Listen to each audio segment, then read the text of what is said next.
The video gonna be about Patti LaBelle turning down Rush Rush, which was a huge hit for Paula Abdul.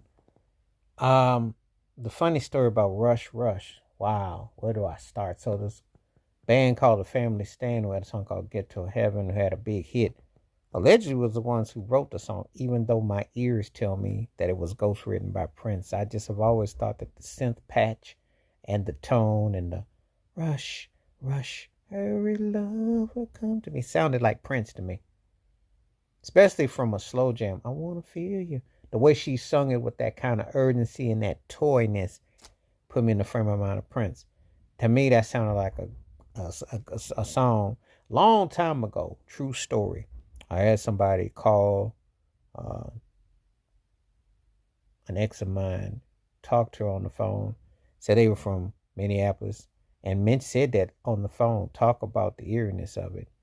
And I said, that's not a surprise. I said, but you can put that phone down. I said, I already knew that. I had already worked out in my head the melody and the tone because the cadence of it sounded just like, even though it was a more adult contemporary, it sounded more geared towards at the time the VH1 crowd and adult radio, but it just reminisced. But regardless of that, Patti LaBelle turned it down, and it was a huge hit for Paula Abdul. Paula Abdul, I want to say, what was it? What was the West Side Story or the car scene? Oh no,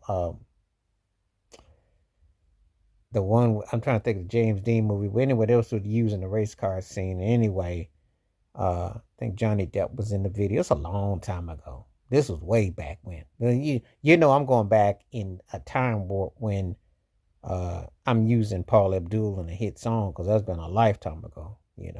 And they replaced her with the Jennifer Lopez. So they usually like no singing but catchy song acts. So it's nothing new. But anyway, Patti LaBelle, could she have sung Rush Rush?